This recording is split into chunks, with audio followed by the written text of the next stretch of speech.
بسم اللہ الرحمن الرحیم. تفہیم ادب ٹی وی کے ساتھ حاضر ہیں، اور آج کا جو ہمارا لیکچر ہے وہ جماعت نحم میں جو دو غزلیں شامل ہیں ان میں سے پہلی غزل ہے خواجہ حیدر علی آتش صاحب کی. اس کی تفصیل میں نہیں جانا چاہتا کہ خواجہ حیدر علی آتش صاحب لکھنؤ کے شاعر ہیں یا دہلی کے شاعر ہیں، لیکن سردست ان کی جو غزل ہے پہلی غزل ان کی قرت کر کے آپ کے سامنے رکھتے ہیں. سن تو سہی جہاں میں ہے تیرا فسانہ کیا، کہتی ہے تجھ کو خلق خدا غائبانہ کیا. زیر زمیں سے آتا ہے جو گل سو زر بکف، قارون راستے میں لٹایا خزانہ کیا. چاروں طرف سے صورت جانا ہو جلوگر، دل صاحب ہو تیرا تو ہے آئینہ خانہ کیا. سیاد اسیر دام رگے گل ہے اندلیب، دکھلا رہا ہے چپ کے اسے دام و دانہ کیا. تبلو علم ہی پاس ہے اپنے نہ ملک و مال، ہم سے خلاف ہو کے کرے گا زمانہ کیا. ترچی نگاہ سے طائر دل ہو چکا شکار، جب تیر کچ پڑے گا اڑے گا نشانہ کیا. یوں مدعی حسد سے نہ دے داد تو نہ دے آتش، غزل یہ تو نے کہی عاشقانہ کیا. یہ ان کے معنی ہے فسانہ، کہانی، قصہ. خلق خدا، خدا کی مخلوق یعنی لوگ غائبانہ غیر موجودگی میں زیر زمین، زمین کے نیچے ضرب کف سونا ہتھیلی پر لیے ہوئے. قارون وہ مشہور تاریخی شخصیت جو اپنے خزانوں سمیت زمین میں دھنس چکے ہیں. صورت جانا، محبوب کی صورت، محبوب کی شکل، جلوہ گر دکھائی دینا، آئینہ خانہ شیشوں سے بنا ہوا گھر. صیاد شکاری کو کہتے ہیں اور اسیر قیدی کو کہا جاتا ہے. رگ گل کا مطلب ہے پھول کی رگ، اندلیب کا مطلب ہے بلبل، طبل و علم کا مطلب ہے نقارہ اور جھنڈا، ترچی نگاہ کا مطلب ہے ترچی نظر، طائر دل کا مطلب ہے دل کا پرندہ، کچ کا مطلب ہے ٹیڑھا یا اچھا، اور مدعی دعویٰ کرنے والے کو کہا جاتا ہے، داد تعریف کو کہا جاتا ہے. تو یہ ان کے معانی ہے. مشکل الفاظ کے معنی ہم نے آپ کے سامنے رکھ دیے ہیں. اب باری باری ایک ایک شعر کی طرف آئیں گے اور ان کی تفہیم و تشریح آپ کے سامنے رکھیں گے. دیکھیں پہلا شعر ہے سن تو سہی جہاں میں ہے تیرا فسانہ کیا، سنتی کہتی ہے تجھ کو خلق خدا غائبانہ کیا. بہت پیارا شعر ہے، بڑا زبردست شعر ہے.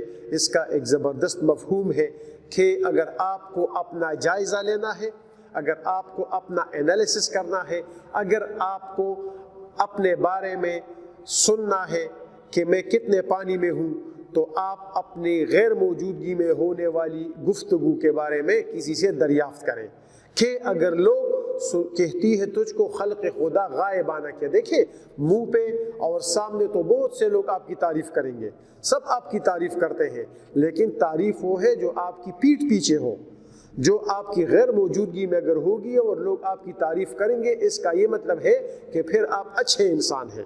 لیکن اگر آپ کی غیر موجودگی میں لوگ آپ کو برا بھلا کہہ رہے ہیں، آپ کے متعلق طرح طرح کی باتیں، طرح طرح کی غلط فہمیاں اور خوش فہمیوں میں وہ لوگ مبتلا ہیں، تو پھر آپ اپنے آپ کو کمپوز کریں، پھر آپ اپنا جائزہ لے لیں.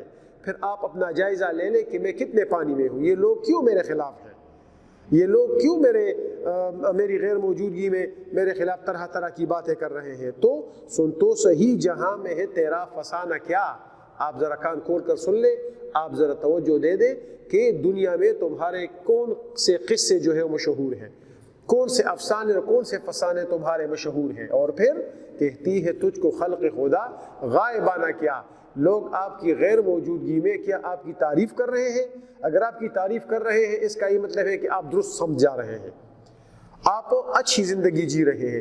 لیکن اگر آپ کی غیر موجودگی میں لوگ آپ کو برا بھلا کہہ رہے ہیں، آپ کو گالیاں دے رہے ہیں، آپ کو برے الفاظ سے یاد کر رہے ہیں، تو اس کا مطلب ہے کہ پھر آپ اپنا قبلہ درست کر لیں، پھر آپ اپنا احتساب کر لیں، پھر اپنے گریبان میں جھانکیں جو خامیاں ہیں جن کی وجہ سے آپ کے کیریکٹر پہ داغ آ گیا ہے، تو ان خامیوں کو نکالنے کی کوشش کریں.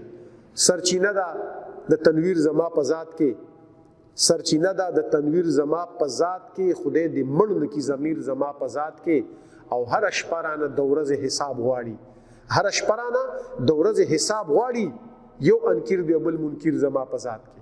تو اگر آپ اپنا انالیسس کریں گے، آپ کو اپنی شخصیت، اپنے کردار کی خامیاں آپ اپنے دور کریں گے، تو پھر لوگ آپ کی تعریف کریں گے۔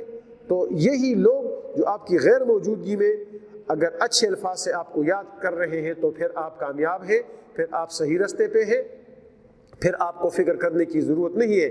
لیکن اگر کوئی آپ کے غیر موجودگی میں آپ کی برائیاں کر رہا ہے تو اس کا یہ مطلب ہے کہ آپ میں ہزار خامیاں ہیں۔ آپ کو اپنی شخصیت کی ان خامیوں کو دور کرنا ہوگا، تب کہیں جا کے آپ صحیح اور درست سمت جو ہے وہ زندگی کا سفر جاری رکھ سکیں گے۔ دوسرے شعر کی طرف بڑھیں گے۔ زیر زمیں سے آتا ہے جو گل سو ضرب کف، قارون نے راستے میں لٹایا خزانہ کیا۔ یہ اگر سوالیہ نشان ہو جائے گا، استفہامیہ ہو جائے گا تو معنی مکمل طور پہ واضح ہو جائیں گی۔ قارون ایک مالدار شخص تھا، کہا جاتا ہے کہ ان کے خزانوں کی چابیاں گھوڑوں اور خچروں پہ جو ہے وہ لادی جاتی تھی۔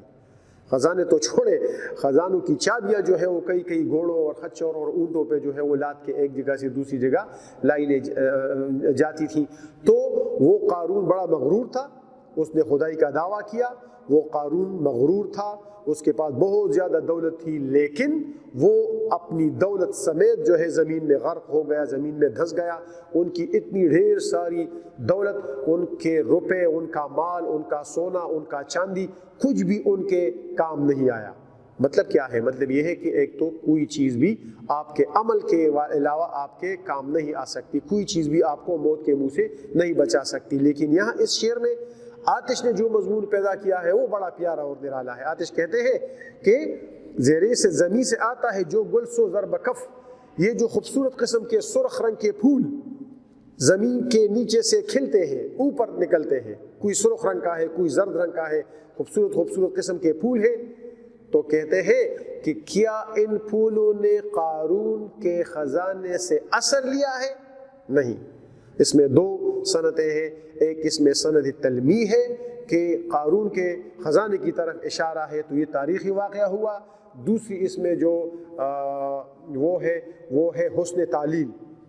ایسی وجہ بیان کر رہے ہیں خواجہ حیدر علی آتش کہ جو دراصل اس کی وجہ نہیں ہے، کیونکہ اصل وجہ پھولوں کا کھلنا جو ہے وہ قارون کا خزانہ نہیں ہے، لیکن یہاں خواجہ حیدر علی آتش ان پھولوں کی خوبصورتی کو قارون کے خزانے کا رنگ دے کر آپ کے سامنے رکھ رہے ہیں اور ہمارے سامنے جو ہے وہ رکھ رہے ہیں۔ کہتے ہیں کہ جو خوبصورت رنگ کے پھول زمین کے نیچے سے کھلتے ہوئے آتے ہیں، تو کیا قارون نے وہاں پہ اپنا خزانہ لٹایا ہے؟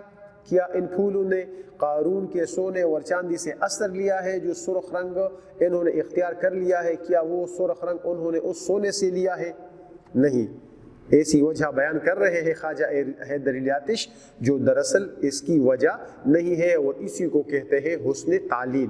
جب شاعر کسی شعر میں کوئی ایسا سبب یا کوئی ایسی وجہ بیان کرے جو دراصل وہ وجہ اور سبب نہ ہو، تو اس کو حسن تعلیل جو ہے وہ کہا جاتا ہے۔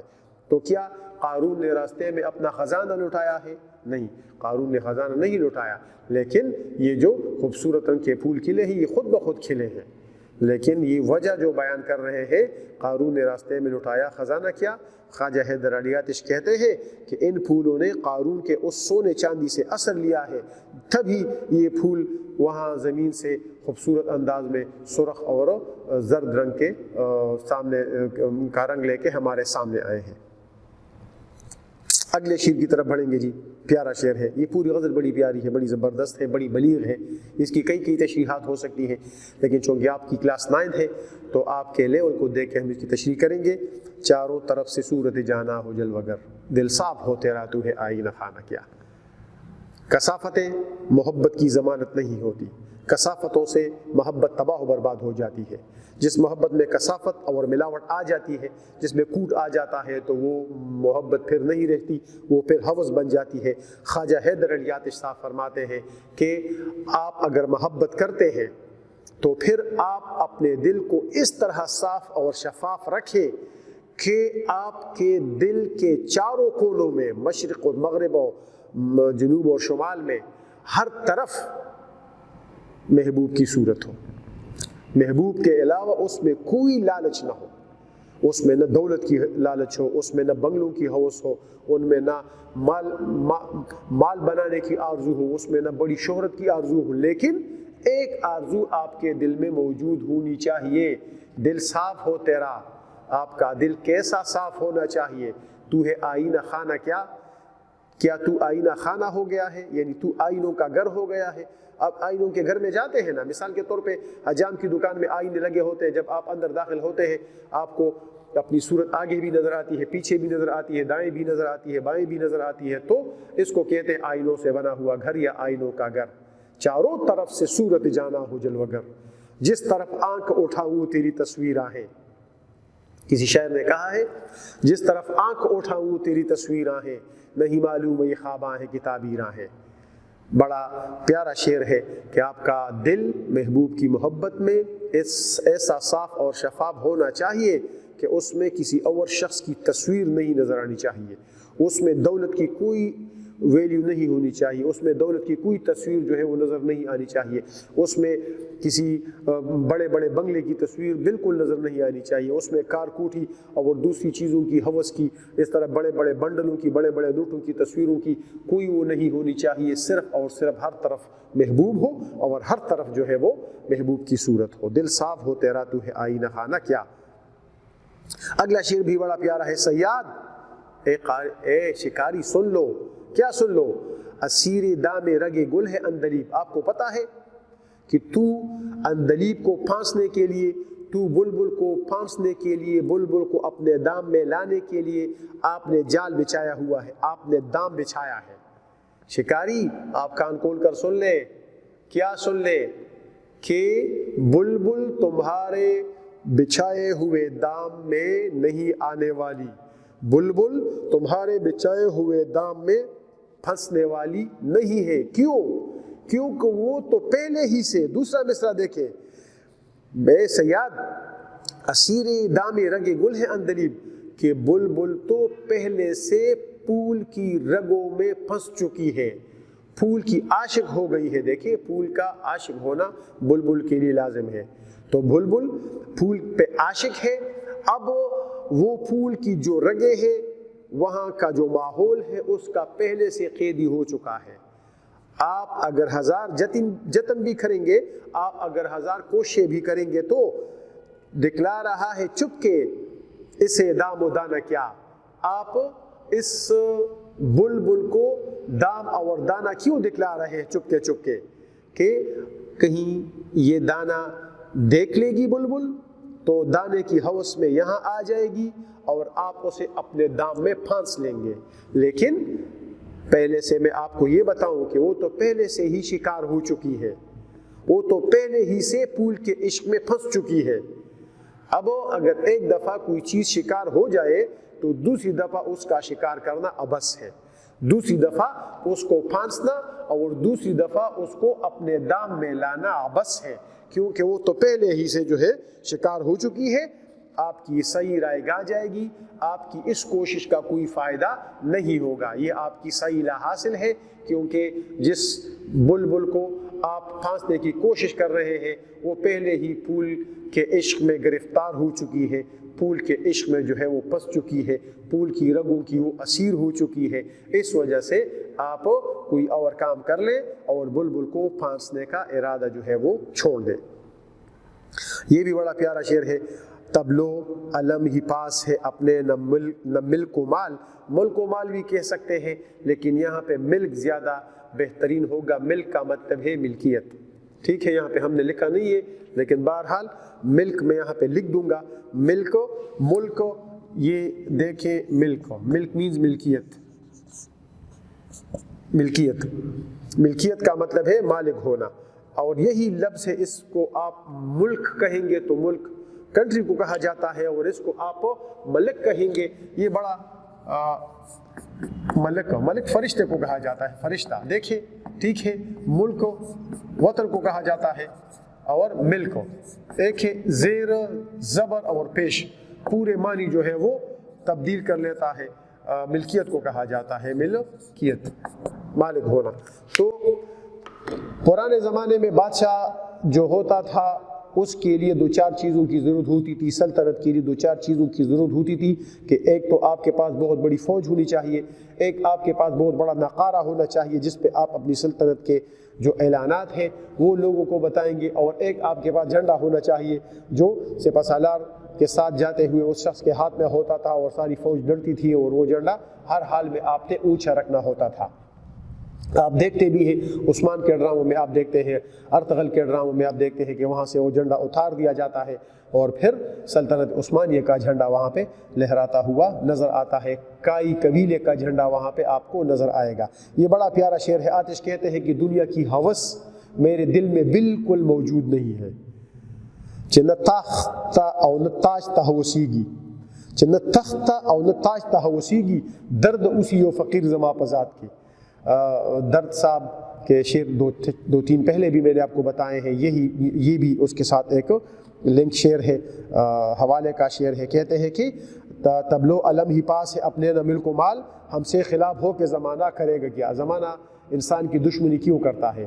لوگ انسان کے دشمن کیوں بن جاتے ہیں؟ جب انسان کے پاس پیسے ہوتے ہیں آپ کے بہت سے دشمن پیدا ہو جائیں گے، دولت کی وجہ سے آپ کے بہت سے دشمن پیدا ہو جائیں گے، یا جب آپ کی بہت زیادہ ملکیت ہوتی ہے، آپ کے بڑے بڑے پلازے ہوتے ہیں، آپ کی بڑے بڑے پلاٹ ہوتے ہیں، آپ کے بڑے بڑے کارخانے ہوتے ہیں، آپ کے سینکڑوں ہزاروں ایکڑ زمین ہوتی ہے، ساری دنیا کی مخالفت کرے گی۔ اور پھر جب آپ کے پاس بہت زیادہ سونا ہوگا، آپ کے پاس بہت زیادہ شہرت ہوگی، آپ کے پاس بہت زیادہ دولت ہوگی، آتش کہتے ہیں کہ میں ان تمام چیزوں سے مکمل طور پر بے نیاز ہوں۔ کہتے ہیں میرے پاس نہ نقارہ ہے جس کو میں پیٹوں اور میری بادشاہت کا اعلان ہو جائے، میرے پاس نہ سلطنت والا جھنڈا ہے جو ایک سپاہی مجھ سے آگے آگے لے کے جا رہا ہو اور میں اس کے پیچھے پیچھے ہزاروں فوجیوں کے ساتھ ایک پروٹوکول کے ساتھ میں اندر باہر جو ہے وہ ہوتا پھروں، تو وہ بھی نہیں ہے۔ ٹھیک ہے، نہ میرے پاس ملکیت ہے، میرے پاس دولت نہیں ہے، میرے پاس جائیداد نہیں ہے، میرے پاس ایسا کچھ نہیں ہے، اور نہ میرے پاس مال ہے، میرے پاس بینک بیلنس نہیں ہے، میرے پاس نقدی بھی نہیں ہے، میرے پاس سونا بھی نہیں ہے، بینک میں بھی میرے پیسے نہیں پڑے ہوئے ہیں، ادھر ادھر دوسری چیزیں بھی میری نہیں ہے۔ تو اگر یہ چیزیں میرے پاس نہیں ہے، تو اگر اس کے باوجود زمانہ میری مخالفت کرے گا تو اس کو کچھ ہاتھ نہیں آئے گا۔ اگر اس کے باوجود لوگ میری مخالفت پہ اتر آئے ہیں تو میں لوگوں کو پہلے سے بتاؤں، میں پہلے لوگوں کو انشور کراتا ہوں کہ بھائی میرے پاس تو یہ چیزیں نہیں ہے، یعنی اگر میں نہیں ہوں گا تو لوگوں کو میرے بنگلے مل جائیں گے، لوگوں کو میرے مال مل جائے گا، لوگوں کو میری جائیداد مل جائے گی، لوگوں کو میرے پیسے مل جائیں گے، اس وجہ سے لوگ میری زندگی کے خلاف ہوں گے نا۔ اگر میرے پاس یہ چیزیں نہیں ہیں تو پھر لوگ میرے در پہ آزار کیوں ہیں؟ اس کے باوجود اگر لوگ میرے خلاف ہیں تو مجھے ان لوگوں کی منطق سمجھ میں نہیں آتی، کیونکہ یہ چیزیں میرے پاس نہیں ہیں۔ میں ایک فقیر انسان ہوں، درویش انسان ہوں، بس جو ملتا ہے کھاتا ہوں، اللہ کا شکر بجا لاتا ہوں، اپنے کو کھانا اور گھوڑے کو دانا مل جاتا ہے، اور واللہ خیر الرازقین۔ اگلے دن پھر اللہ تعالیٰ بھوکا جگاتا ضرور ہے لیکن بھوکا سلاتا نہیں ہے، اور اللہ مجھے بہترین رزق دے گا، تو ہم سے خلاف ہو کے زمانہ کرے گا کیا۔ اگلا شعر بھی بڑا پیارا ہے، بڑا رومانوی شعر ہے۔ ترچھی نگاہ سے طائر دل ہو چکا شکار، جب تیر کج پڑے گا اڑے گا نشانہ کیا۔ محبوب ظلم کر رہا ہے میرے ساتھ، اور کیسا ظلم کر رہا ہے کہ وہ مجھے ترچھی نگاہوں سے دیکھتا ہے، مجھے اس طرح دیکھتا ہے، حالانکہ محبوب کو پتہ نہیں ہے، محبوب میرے دل کا شکار کرنا چاہتا ہے، لیکن محبوب کی انفارمیشن کے لیے عرض کرتا چلوں، محبوب کی اطلاع کے لیے عرض یہ ہے کہ جب تیر کج پڑتا ہے، محبوب کی آنکھوں کے تیر میرے دل کو تو زخمی کر رہے ہیں، لیکن محبوب کا جو مقصد ہے وہ پورا نہیں ہو رہا ہے۔ محبوب کا یہ مقصد ہے کہ محبوب چاہتا ہے کہ میں مکمل طور پر اپنے عاشق کے دل کو چھلنی کر دوں اور اپنی نظروں کے تیر محبوب کے دل کے آر پار جو ہے وہ چلے جائیں، لیکن محبوب کیا کر رہا ہے؟ محبوب مجھے اس طرح ترچھی نظروں سے دیکھ رہا ہے، جب تیر کج پڑے گا تو ان کی نظروں کے تیر کج پڑ رہے ہیں، اپنے نشانے پہ ٹھیک نہیں پڑ رہے ہیں، میرے دل کے نشانے پہ ٹھیک نہیں پڑ رہے ہیں۔ اس وجہ سے اے میرے محبوب، تو اگر میرے دل کا شکار کرنا چاہتا ہے تو آپ کان کھول کر سن لیں کہ آپ کو پہلے اپنی نظروں کو میرے دل کے سامنے لانا چاہیے، تاکہ آپ کی نظروں کے تیر اور آپ کی پلکوں کے تیر میرے دل کے آر پار چلے جائیں گے، تب کہیں جا کے مجھے موت آ جائے گی۔ ایک تو یہ تشریح ہے۔ دوسری تشریح یہ ہے کہ محبوب بڑا خبیث ہے، محبوب بڑا خناس ہے، محبوب بڑا شرارتی ہے، جو بھی آپ کہہ لیں، کہ وہ مجھے ایسی نظروں سے دیکھتا ہے، ترچھی نظروں سے، کہ وہ میرے دل کو نہ جینے دیتا ہے اور نہ میرے دل کو مرنے دیتا ہے۔ انہوں نے مجھے ایک جان کنی کی کیفیت میں رکھا ہے۔ جب تیر کچ پڑے گا اڑے گا نشانہ کیا؟ محبوبو میرے دل کا نشانہ اڑانا نہیں چاہتے، محبوب چاہتے ہیں کہ میں یوں ہی تڑپتا رہوں، محبوب چاہتے ہیں کہ میں یوں ہی سسکتا رہوں، محبوب چاہتے ہیں کہ میں یوں ہی ہائے ہائے کرتا رہوں، اور محبوب کو اس میں بہت لذت محسوس ہوتی ہے، اور وہ اب کہتے ہیں کہ دیکھ لو میں آپ کو آپ کے عشق کا مزہ چکھا دوں گا، نن بدرتا الے چلو خیمہ۔ ٹھیک ہے جی؟ تو جب تیر کج پڑے گا اڑے گا نشانہ کیا؟ کج پڑنے والے تیروں سے نشانے نہیں اڑتے، بلکہ سیدھے اور straight out to the point تیروں سے نشانے اڑتے ہیں، اور تیر نشانے پہ بیٹھتا ہے اور بات آگے بڑھتی ہے۔ تیرچی نگاہ سے طائر دل ہو چکا شکار، جب تیر کج پڑے گا اڑے گا نشانہ کیا؟ کیسے تیر انداز ہو، سیدھا تو کر لو تیر کو۔ ایک اور شعر بھی اس طرح ہے، کسی کا بہت پیارا شعر ہے کہ ترچھی نظر سے یوں نہ دیکھو طائر دلگیر کو، ترچھی نظر سے یوں نہ دیکھو طائر دلگیر کو۔ کیسے تیر انداز ہو، سیدھا تو کر لو تیر کو، کہ پہلے تیر کو سیدھا کر لو، پھر جو ہے آپ تیر پھینکنے کی زحمت گوارا کریں۔ آخری شعر کی طرف آئیں گے۔ مقطع ہے، یوں مدعی حسد سے نہ دے داد تو نہ دے آتش، غزل یہ تو نے کہی عاشقانہ کیا۔ لکھنؤ میں آتش اور ناسخ اور دوسرے لوگوں کے دشمنیاں ہوا کرتی تھی۔ ناسخ کے بھی بہت سے لوگ تھے، ساتھی تھے، آتش کے بھی بہت سے لوگ تھے، دوسرے بھی بہت شعراء نے مختلف قسم کے گروپ بنائے تھے۔ تو جب کوئی مشاعرہ ہوتا تھا تو ایک گروپ والے ایک شاعر کی تعریف کر کے واہ واہ کرتے تھے، وہ دوسروں کے ساتھ خود اپنی لٹ بند فوج جو ہے وہ پھرتی تھی۔ تو آتش اپنے ان حاسدین کو کہہ رہے ہیں، اپنے ان دشمنوں کو کہہ رہے ہیں جو آتش کی غزل میں طرح طرح کے کیڑے نکالتے تھے، جو آتش کی غزل پر الزامات لگاتے تھے۔ کہتے ہیں کہ یوں مدعی حسد سے نہ دے داد تو نہ دے، اے مدعی، اے دعویٰ کرنے والے، اے میری غزلوں کو خراب کرنے والے، اے میری غزلوں پہ تنقید کرنے والے، اگر آپ کے دل میں حسد ہے، بغض ہے، کینہ ہے، تو پھر آپ اگر میری غزل کی تعریف نہیں کرنا چاہتے تو نہ کریں، لیکن آتش غزل یہ تو نے کہی عاشقانہ کیا۔ اے آتش، تو نے جو عاشقانہ غزل کہی ہے، ایسی عاشقانہ غزل تو ہم نے آج تک نہ سنی اور نہ دیکھی۔